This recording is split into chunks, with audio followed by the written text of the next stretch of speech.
senadora. Continuando con la lista de oradores, tiene la palabra el senador Óscar Andrade.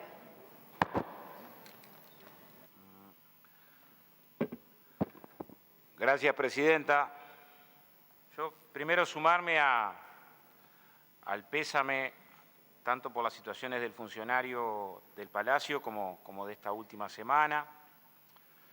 Nosotros estamos ante un debate de una enorme trascendencia política, social.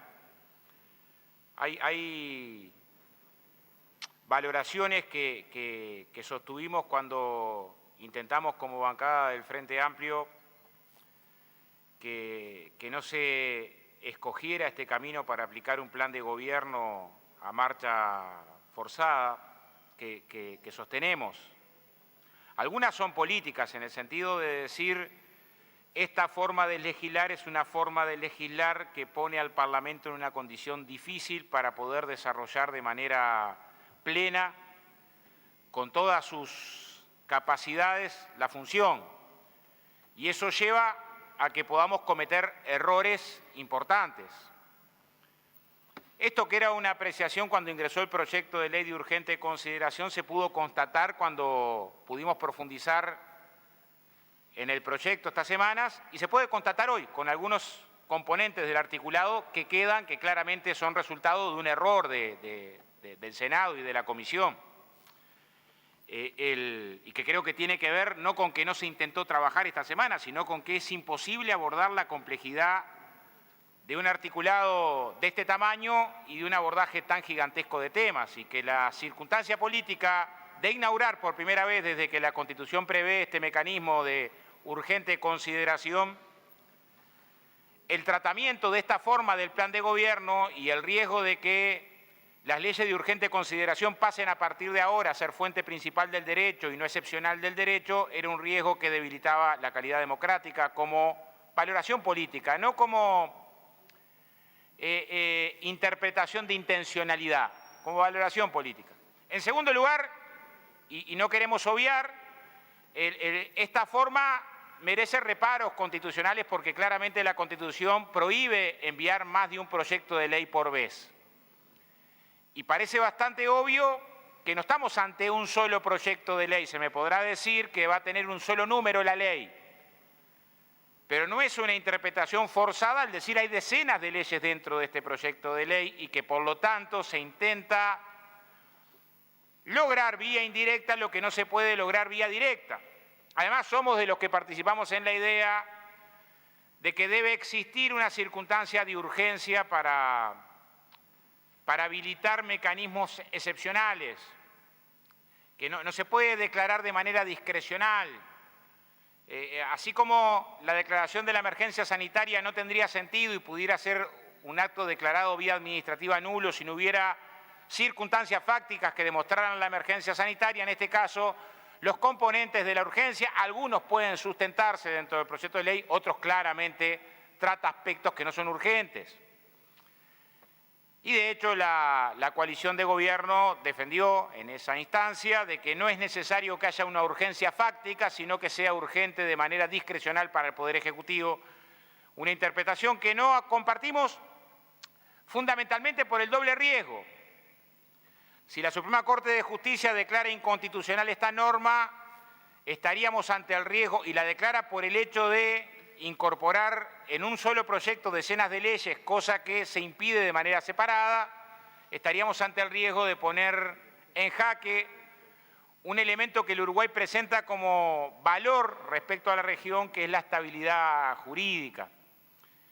Y también, en mi opinión, si la declara constitucional, estaríamos en un problema porque esta pasaría a ser la forma habitual en la que cualquier partido que esté en el gobierno mañana instale su agenda de gobierno, generando problemas. Un primer problema es el de la elaboración. Es evidente que en la elaboración hubo dificultades. No en lo que se quiso construir en términos políticos, pero supongamos que no se encontraran las mayorías para aprobar el proyecto de ley de la Comisión. Una hipótesis. Y por lo tanto quedara aprobado cual vino del Poder Ejecutivo el proyecto de ley. Que esa fuera la circunstancia. Si eso fuera así, estaríamos ante la situación de que cualquier relación entre adolescentes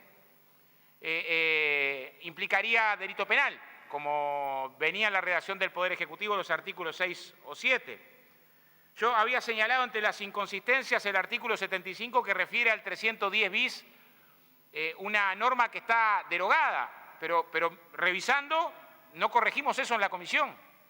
Y no creo que no lo hayamos corregido porque faltó trabajo en la comisión. Trabajamos, pero es muy difícil cuando abordás una norma. Hoy estamos tratando en el proyecto de ley, en el que ya vino de la comisión, un aspecto que refiere a una norma que fue derogada, lo que no hubiera pasado nunca si esto hubiera pasado por una comisión especializada, si hubiera detenido en el tratamiento. Pero si hubiéramos aprobado, como vino del Poder Ejecutivo, el proyecto de ley, la ley 14.294 hubiera quedado con dos redacciones diferentes en su artículo 6, numeral 6, del artículo 36, para poner un ejemplo.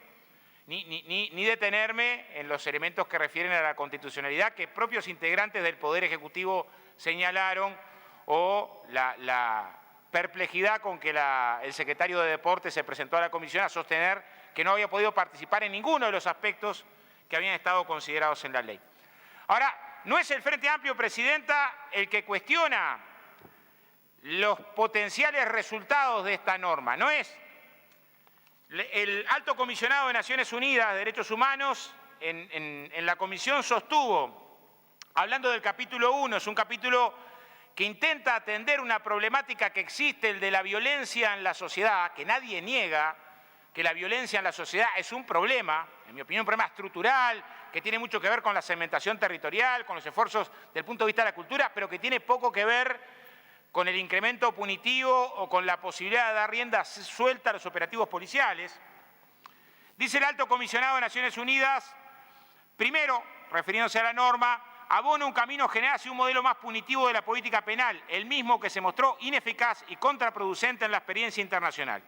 Incluso en países de la región, este modelo resulta en el aumento de personas privadas de libertad, hacinamiento en las cárceles y falta de rehabilitación de personas privadas de libertad.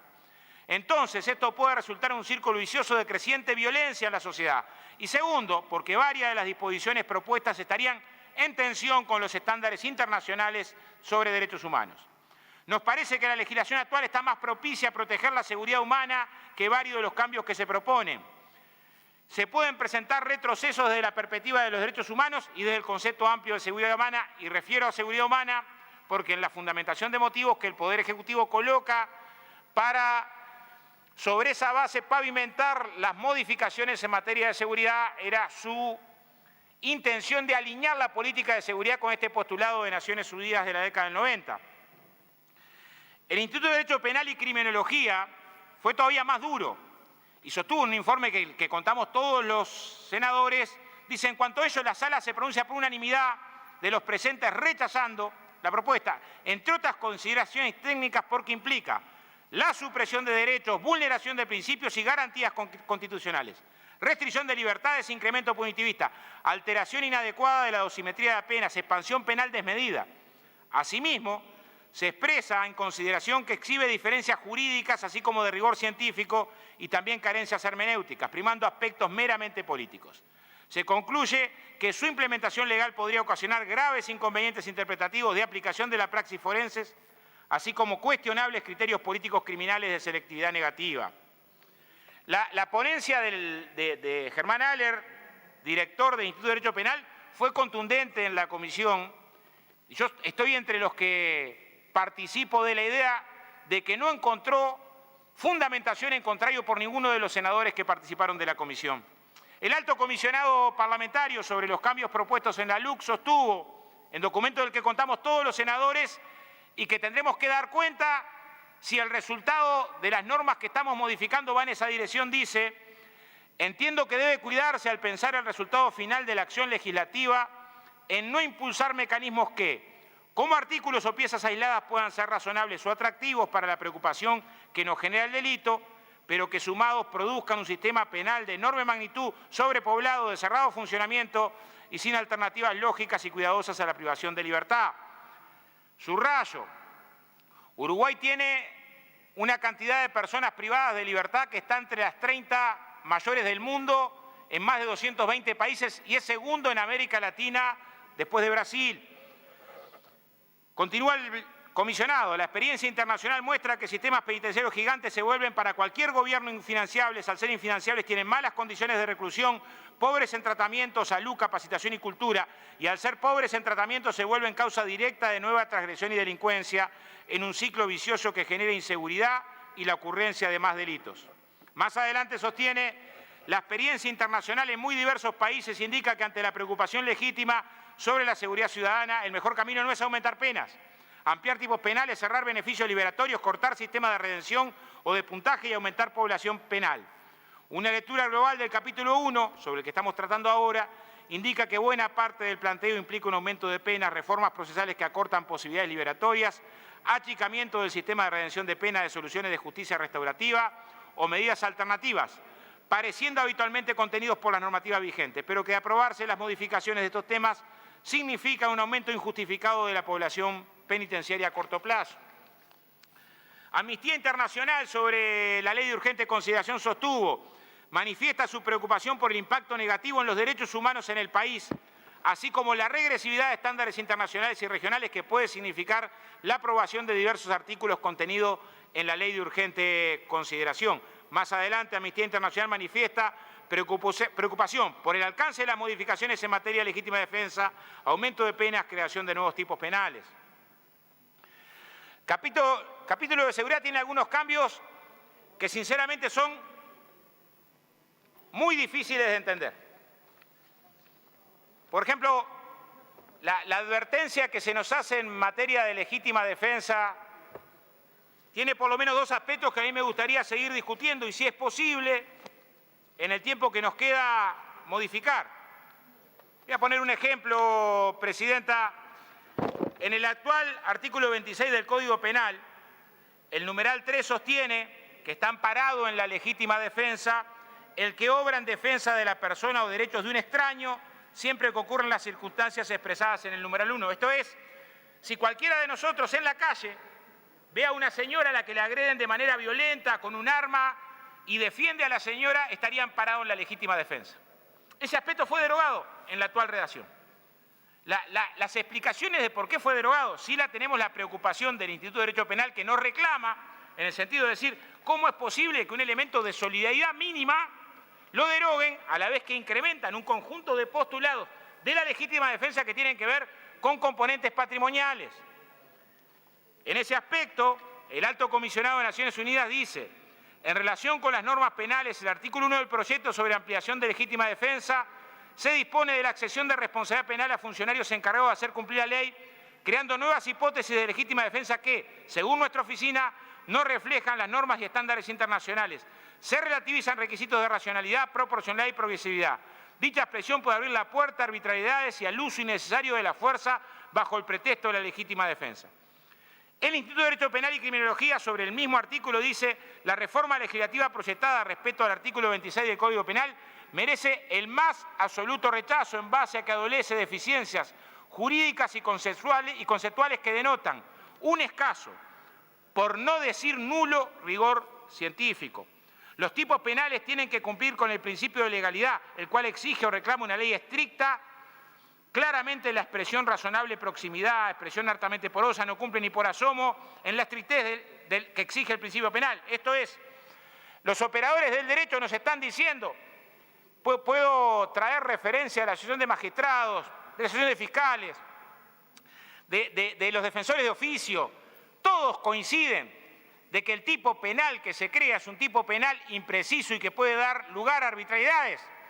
No es que la búsqueda del Frente Amplio de encontrarle la quinta pata al gato a los aspectos que se modifican con respecto a la legítima defensa abre la posibilidad de una cuestión de todos contra todos. Al contrario, lo dice por unanimidad la Institución Nacional de Derechos Humanos. Dice, esta disposición afecta a uno de los elementos sustanciales de la legítima defensa, la inminencia de la agresión que se repele. Si la agresión física cesó o no existió, no corresponde habilitar el ejercicio de una defensa agresiva, ya que debe prevalecer el deber de protección del Estado por medio de diversos institutos. Entonces, ¿es que no nos preocupa la violencia de todos? cuando colocamos reparos que son coincidentes con los reparos que colocan las instituciones de derechos humanos, los ámbitos especializados, los expertos en derecho penal y criminología, los ámbitos internacionales, todos coinciden en la dirección de que los cambios presentados al artículo 1 de la Ley de Urgente Consideración pueden generar un caos de todos contra todos y de más violencia social. Los argumentos en contrario que fundamentan los cambios, yo salvo la postura de la Asociación Rural del Uruguay, que aplaudió este artículo y sostuvo que además lo quería ampliar en el sentido de que entiende esto, que efectivamente le genera la condición de proteger la propiedad contra el hurto. Y yo creo que si lo que algunos actores sociales entienden que está bien como respuesta al hurto, el homicidio, tenemos que ser claros y precisos de que no es eso lo que estamos habilitando. Sin embargo, ustedes comprenderán nuestra preocupación cuando en el artículo en consideración de la interpretación de la legítima defensa se agrega cuando la defensa debe ser ejercida respecto a cualquier derecho de contenido patrimonial. De cualquier derecho de contenido patrimonial. A ver, razonando por el absurdo, si un legislador se queda con el cargador de otro legislador está muy mal, pero no está bien que le responda con un balazo en la cabeza. No está bien. Esto es de una ambigüedad que todos los operadores jurídicos sostienen que el efecto que puede generar es muy distinto al que se pretende, porque yo no voy a adjudicar ahora sí intenciones de que la coalición de gobierno quiere generar el lejano oeste en el Uruguay. Sí digo que son coincidentes la inmensa mayoría de las organizaciones que trabajan con el tema de manera profunda desde hace muchos años, en decir, modificar este instituto vía ley de urgente consideración, sin tener el tiempo suficiente para discutir, es un inmenso error.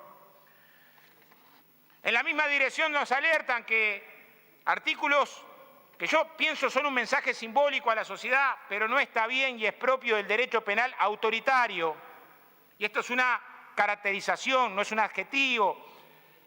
Equiparar la responsabilidad de un cómplice a un autor no está bien. Sin embargo, se insiste en recorrer un camino que es equivocado. Así lo dice el artículo 3 sobre la resistencia al arresto. Lo mejor que se ha dicho por parte de los especialistas que visitaron la comisión es que en definitiva puede ser que haya otras normas que hagan que esta no sea necesaria. Pero la inmensa mayoría intenta mirar esto orgánicamente con un conjunto de cambios que están en la ley de urgente consideración, que van desde el tiempo que te pueden tener detenido en la comisaría, que van desde el tiempo de poder revisarte aunque no estés vinculado en nada, que van desde la lógica de un delito tan confuso como el agravio a la autoridad, cuando ya existe el desacato del agravio a la autoridad. Ahí, no solamente por la cantidad de verbos que acompañan el delito, que lo hace también impreciso cuando estamos hablando de materia penal, sino que además especialistas nacionales e internacionales nos están diciendo de que colocar con esa laxitud que el agravio puede ser por escrito, puede ser un elemento que vaya en contra del derecho a la libertad de pensamiento y de opinión. Especialistas de la Comisión Interamericana de Derechos Humanos han acercado alertas a la Comisión. Y ha sido débil la fundamentación que diga por qué es urgente el agravio escrito en términos de la autoridad policial para votarlo en medio de una ley de urgente consideración, aunque podemos estar violentando disposiciones internacionales. ¿Cuál es la urgencia hoy? Uno puede interpretar que hasta una crítica ácida de un periodista a un operativo puede ser tener respuesta penal. O sea, en la laxitud con la que está escrito, repito, alcanza con repasar los informes que todos los senadores tenemos acerca de este tema, la inmensa mayoría de la comisión. Ocupación de espacios públicos continúa con una lógica que es equivocada. La cantidad, proyecto de ley original, de forma muy cruda, intentaba abordar con una respuesta punitiva la cuestión de los adolescentes en conflicto con la ley penal. Yo tengo que reconocer que el texto original es menos grave, el texto actual, el que salió de la comisión, que votamos en contra, es menos grave que el original, menos grave. Pero sigue atendiendo desde una perspectiva que es equivocada. la cantidad de adolescentes en conflicto con la ley penal viene en una tendencia de reducción en los últimos años. Sería una reflexión muy reduccionista pensar que la reducción tiene que ver con el incremento de penas. Cualquiera que haya trabajado con adolescentes en conflicto con la ley penal, con vehículos para el trabajo, para el estudio, para la reinserción, con convenios, en nuestro caso, en decenas de situaciones de adolescentes en conflicto con la ley penal, sabe que la respuesta del mayor nivel de no reincidencia va por otras medidas, se juega en otra cancha. Sin embargo, lo único que aparece en la ley de urgente consideración es incremento de penas más graves, incremento de penas mínimas, ampliación de la cantidad de delitos a los que se recogen los antecedentes, limitar la libertad y además, que es una cuestión general, eliminar la suspensión condicional del proceso, circunstancia que todos los especialistas, todos, fiscalía, fiscales, jueces, defensores de oficio, todos los operadores del proceso penal nos dicen que es una barbaridad por 2 o 3 casos que tuvieron mucha promoción mediática, al calor de la tribuna, tomar una decisión que complica la vida al proceso judicial y que puede generar un efecto tremendamente negativo, pero en particular para los adolescentes, más del 40% de los adolescentes que tuvieron procesos penales pasaron por este instituto. Por lo tanto, creo que, como en muchas cosas de la ley de urgente consideración, se carece de un estudio previo, profundo, de tiempo necesario para la discusión y, por lo tanto, las normas terminan no encontrando el objetivo que se persigue. O alguien puede decir entre nosotros que hay uno que esté más preocupado que otro por la seguridad, que hay alguien acá que tiene más sensibilidad que otro ante la violencia, que se siente menos dolorido cuando roban o se mata a un comerciante. Está ahí la discusión, no puede estar en ese nivel de fango la discusión, no está ahí. Está en cómo construimos instrumentos eficaces para atender un problema social profundo en América Latina y profundo en Uruguay, y que los especialistas nos recomiendan que por este camino no. Yo solamente voy a hacer una referencia, que es la que más me preocupa, sobre la Secretaría de Inteligencia, que es la que también coloca la Comisión Interamericana de Derechos Humanos, el relator. Nos llama la atención, dice, que en este capítulo también se derogue tácitamente la prohibición de interponer las reservas basadas en cualquier motivo cuando se trata de investigaciones sobre las violaciones de los derechos humanos. Punto. Esta salvaguarda está establecida actualmente en el artículo 12 de la Ley de Acceso a Información Pública, 18.381, inoponibilidad en caso de violaciones a los derechos humanos. Los sujetos obligados por esta ley no podrán invocar ninguna de las reservas mencionadas en los artículos que anteceden cuando la información solicitada se refiera a violaciones de derechos humanos, o sea, relevante para investigar, prevenir o evitar violaciones de los mismos. Uruguay fue uno de los países pioneros en la región en establecer esta salvaguarda, un avance sustantivo para el país y la región en la búsqueda de poner fin a la impunidad de las violaciones de los derechos humanos. ¿Fue suficientemente ponderado en la comisión? No, entre otras cosas porque no tuvimos tiempo. Porque hasta el que más haya estudiado acá no me puede decir que leyó hasta el último documento, no es posible. No es posible, aún dedicando horas de tiempo, de trabajo, de estudio, no es posible. Estamos legislando de una forma que no es la mejor forma de legislar y nos lleva, yo espero que esto sea un error, a potencialmente cometer estos errores. Segundo lugar, nosotros tenemos una diferencia sustancial con respecto al papel que tiene que ver con el trabajo. Y esta es una diferencia profunda que tenemos que tratar de darla con altura, no desde la caricatura de la diferencia, pero tenemos una diferencia profunda. Todo el trabajo tiene centralidad. Cualquier perspectiva hacia adelante que desconsidere la centralidad del trabajo comete un severo error. Y tendríamos que intentar ver cómo abordamos que la perspectiva del trabajo recupere centralidad. En nuestra opinión hay un concepto, bueno, el trabajo, tanto es así, que desde su etimología, desde esa herramienta de tortura de 3 palos que el tripallo en la antigüedad tuvo una concepción negativa, o en el castigo bíblico de ganarás el pan con el sudor de tu frente.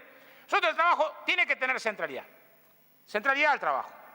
Ahora, el problema es si la centralidad del trabajo tiene que subordinarse a las lógicas del mercado que impongan y establezcan un concepto de competitividad a la baja, esto es, en base a costos.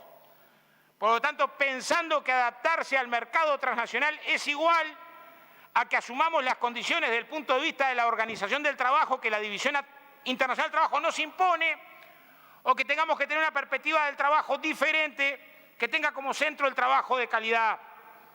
Y tener como centro el trabajo de calidad requiere relaciones laborales de calidad, requiere diálogo social profundo, requiere que los aspectos principales del trabajo, la formación profesional, la posibilidad de incorporar valor, las desigualdades basadas en género, el desempleo juvenil, la informalidad, la siniestralidad en el trabajo, formen parte de un amplio diálogo social, ese sí urgente, para que Uruguay logre un proceso de transición de una economía extraordinariamente primarizada a una economía que incorpore valor. Incorporar valor en un mundo que tiene una revolución científica, tecnológica del tamaño de la que tenemos. Implica desafíos con respecto a la educación necesarios hacer con la comunidad educativa y no sin la comunidad educativa, quizá el reparo principal que tenemos al capítulo 2 de educación. De que es muy difícil pensar una reforma de estas características que no cuente con el impulso, el convencimiento, los procesos de diálogo, de acuerdo, de quienes en última instancia colocan el sistema educativo. Impulsar el trabajo implica participación del Estado y por eso es que tenemos una diferencia sustancial con respecto al proyecto original y el papel que se le daba a las empresas públicas como locomotoras del desarrollo. En los países de la OCDE, las empresas públicas representan un 13% del Producto Bruto Interno y un 5% del empleo, en los países más desarrollados. Sin embargo, en Uruguay desde hace décadas tenemos un debate que lo laudó la ciudadanía. Lo laudó en el año 92, en un plebiscito donde la inmensa mayoría de los uruguayos se pronunció sobre la propiedad de las empresas públicas y lo volvió a laudar en el año 2003, llamado el pueblo uruguayo a convocarse acerca de él, pronunciarse sobre ANCAP. Y por lo tanto, capítulos que venían en la ley de urgente consideración que iban en una dirección contraria del pronunciamiento popular eran un gran error. Y señalamos que es un avance en esa perspectiva del trabajo, de pensar cómo la centralidad de una estrategia de integración social, de seguridad, de vivienda, tiene que tener centralidad en el trabajo, de trabajo de calidad. Ahora, ¿tiene sentido, si queremos generar condiciones para una perspectiva de desarrollo productivo que tenga como centro el trabajo de calidad, que abordemos la cuestión de la relación laboral desde la patología de la relación laboral y por lo tanto por tal o cual conflicto puntual? Porque si por cada incumplimiento patronal, que no son puntuales, son amplísimos, tuviéramos que tomar medidas que fueran normativas para el conjunto de la actividad empresarial, no habría forma de generar condiciones mínimas de convivencia. Se intenta colocar lo que es un derecho humano fundamental como el derecho a la huelga, un derecho, fíjense, el derecho a la huelga, la Constitución del 34 declara el derecho a la huelga, porque ya existía y cuando ya existía se declara. ¿Cómo? Nosotros entendemos que tiene que pasar con la emergencia, tiene que existir la emergencia para ser declarada, pero declara, porque existía desde antes. Y el texto a estudio de la Comisión, el original del Poder Ejecutivo era todavía peor. El estudio de la Comisión intenta equiparar derechos que no son equiparables, porque ninguna huelga pone en cuestionamiento el derecho a la propiedad, no es cierto. Porque la huelga tiene, entre otras manifestaciones, que tiene un carácter transitorio, provisional. No hay huelgas eternas. Y las huelgas como instrumento de los trabajadores, el sector que en la relación laboral tiene menos peso, el conflicto, tiene un componente funcional indiscutible. Lina Cose, si podemos prorrogar su locución. Pasamos a votar, por favor, por la afirmativa. Sírvanse en expresar. 25 o 25. Gracias. 25 en 25 afirmativo. Prosiga, señor senador. Sí, yo creo que sería desconocer la historia de las relaciones laborales en Uruguay y en el mundo. No incorporar este concepto. En una sociedad dinámica, en una sociedad plural, el conflicto tiene una función y buena parte de la normativa laboral alcanza con repasar la discusión parlamentaria de la 5032. Es apasionante. Porque parte de la discusión, en ese entonces también el Partido Colorado, que presentaba la primera ley de salud y seguridad en el trabajo, parte de la fundamentación es estos aspectos ya están conseguidos por los sindicatos en tal área, en tal otra área, en tal otra área. Lo mismo pasa al año posterior, en 1915, cuando se discuten las 8 horas. Parte de la argumentación, que está en actas, hay que revisarla, de la legislación laboral, tenía que ver con que había sectores de trabajadores amplísimos que ya habían conseguido las 8 horas. La ampliación de la seguridad social, que tiene un elemento indiscutible en Uruguay desde 1919 a la década del 60. Yo sé que hay antecedentes desde el 29, del siglo XIX. Pero no hay duda que su extensión se da muy al amparo de lo que eran las plataformas laborales y sociales y elementos que hoy son patrimonio nacional. Patrimonio desde el punto de vista cultural, de los que nos enorgullecemos. Cuando se dice hay países de la región, ¿pero a qué país de la región nos queremos parecer en términos laborales? ¿A cuál? ¿A cuál en términos de negociación colectiva? Hay 3 pilares: conflicto, negociación colectiva y sindicato, que son sustanciales para una sociedad democrática. Por lo tanto, alterarlo, y repito, no se pone en riesgo el derecho a la propiedad con la huelga, porque, a ver, yo puedo tener un galpón, no tengo galpón, pero supongamos que alguien tiene un galpón y en el galpón hace lo que se le canta, es su propiedad. Ahora, en el momento que ese galpón deja de ser galpón y pasa a tener una actividad productiva, ya no hace lo que se le canta. Tiene que tener vestuario, tiene que tener comedor, tiene que tener ventilación. Ya no hace lo que se le canta, por más que sea su propiedad. Ya hay normas que le regulan esa propiedad, por un lado y por otro. Y en el momento que contrata a un trabajador o una trabajadora, señora presidenta, esta trabajadora no la contrata sola, viene con derechos, entre otros derechos laborales, derecho a la negociación colectiva y derecho a la huelga. De ese momento del contrato. De la misma forma, decir que se atenta contra el patrimonio con la huelga, porque acá no voy a decir no se animaron, voy a decir decidieron. La coalición decidió no poner la ocupación, que es lo que la OIT reconoce. La OIT reconoce la ocupación como una de las formas del ejercicio del derecho de huelga, lo reconoce la Organización Internacional del Trabajo y lo reconoce el Comité de Libertades Sindicales. Y Uruguay tuvo observaciones con respecto a la ocupación. Y el problema que tenemos acá es que hay una parte, no sé si toda, de los colegas que integran la coalición de gobierno que no reconoce esto que la OIT lo reconoce. Hubiéramos ahorrado mucho camino si se hubiera colocado cuando está la ocupación como una de las formas del ejercicio del derecho de huelga, se tiene que amparar a lo que la OIT dice. Mucho menos problema. Sin embargo, esa es una referencia general a la huelga y como las intenciones de limitar a la huelga son viejas y nuevas. Y las intenciones de limitar a los sindicatos son viejas y nuevas. Porque hay partidos de la coalición de gobierno que en el mismo momento que estamos discutiendo esto acaban de presentar, lo tengo acá, un articulado respecto a la limitación de los sindicatos, a una intervención descarada del Ministerio de Trabajo de los sindicatos que tiene mucho que ver con la ley de Volentini o anterior, con la que en agosto del año 73 se intentó prohibir manifestaciones sindicales. En el mismo momento. No estamos inventando nada, sacando brujas. Estamos hablando de proyectos de ley presentados en la otra Cámara, de la que no hemos escuchado pronunciamientos generales aún. Por lo tanto, la urgencia, ¿cuál es con respecto al trabajo? La urgencia tendría que ser un amplísimo diálogo social y político para ver cómo logramos que los efectos de la pandemia, que tienen más de 220.000 uruguayos en el seguro de desempleo y uruguayas ahora, se minimicen, se mitiguen. Encontrar acuerdos para tratar de que los despidos sean los menos posibles, para que la cobertura social se amplifique, para que los impactos nos duelan menos, para que no salgamos con mayor desigualdad, para que no se trague al salario, para que no haya actitudes oportunistas, que las hay, porque en medio de la pandemia las hemos visto. Hemos visto alcohol en gel que subió 10 veces el precio, hemos visto venta de tapabocas. Estuve hace poco con la directora del hospital de clínica, con la que me une una amistad de mucho tiempo. Nos decía, los tapabocas a doble filtro aumentaron 10 veces en el momento de la pandemia. Tenemos sectores que en medio de estas crisis, es así y es histórico, los utilizan para pasar por arriba derechos, Por lo tanto, más que nunca en una circunstancia de estas características es el momento en el cual, no digo una concesión, que los derechos nunca pueden ser un obstáculo para el desarrollo, son una condición para el desarrollo.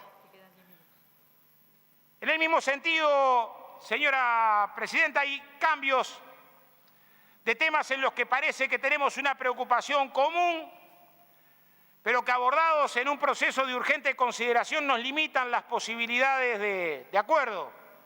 Yo tengo que resaltar que en el debate en la comisión, sobre todo el senador Camí, con mucho énfasis, defendió al Instituto de Colonización como un instrumento cardinal para atender la cuestión agraria, lo tengo que decir con mucha claridad.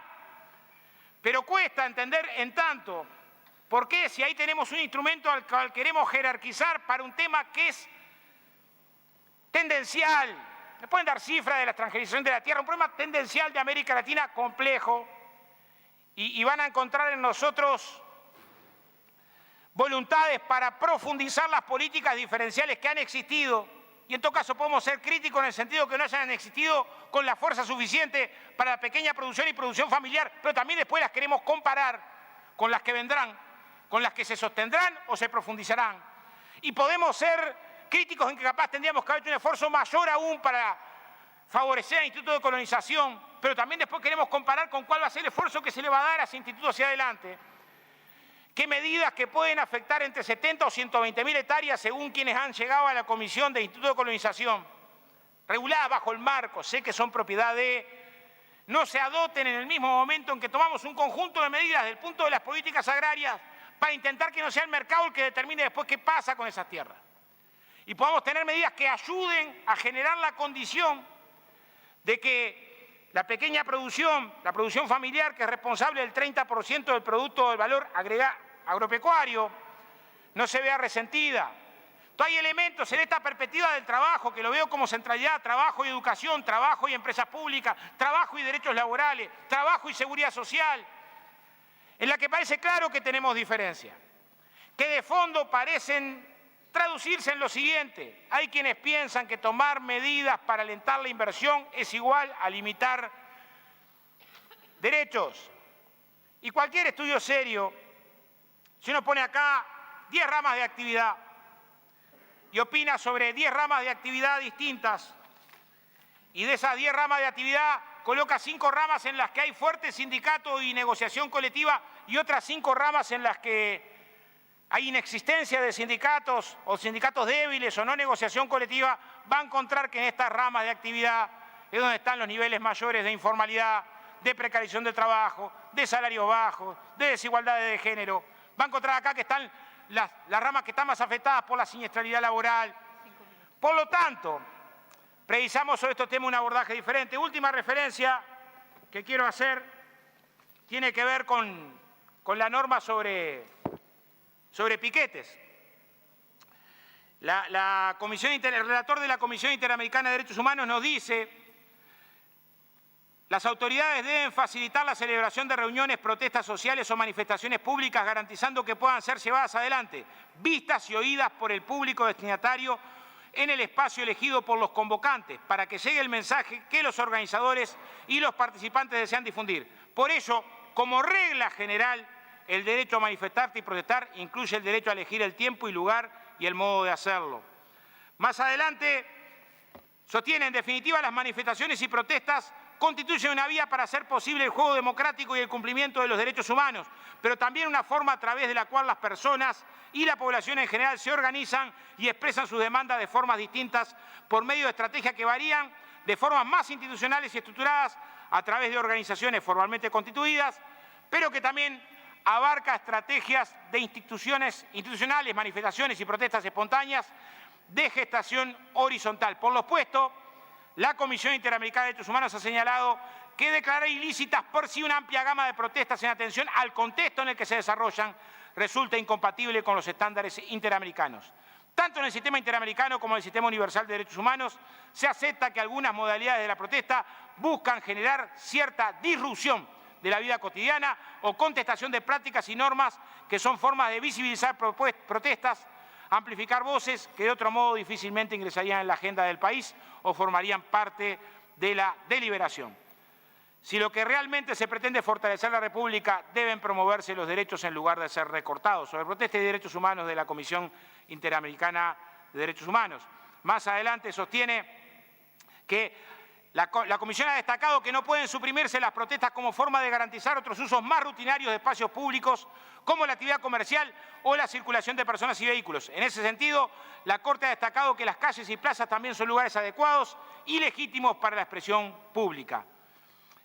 El Sistema Interamericano de Protección de Derechos. Por lo tanto, señora Presidenta, nosotros no compartimos que, desde el punto de vista político, la apreciación de elegir este camino de ley de urgente consideración, el grueso de sus contenidos nos parece que en muchos casos generó la condición de obturar, de impedir la posibilidad de un diálogo social y político a temas complejos.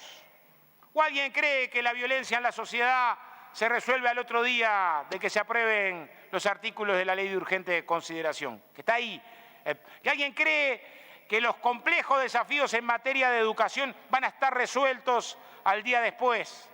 Que de forma manuscrita se pueden resolver cuestiones complejas, estructurales, que merecerían un desafío, un tratamiento distinto, y por eso vamos a votar en contra del proyecto de ley de urgente consideración. Gracias, Presidenta. Gracias, señor senador. Siguiendo con la lista de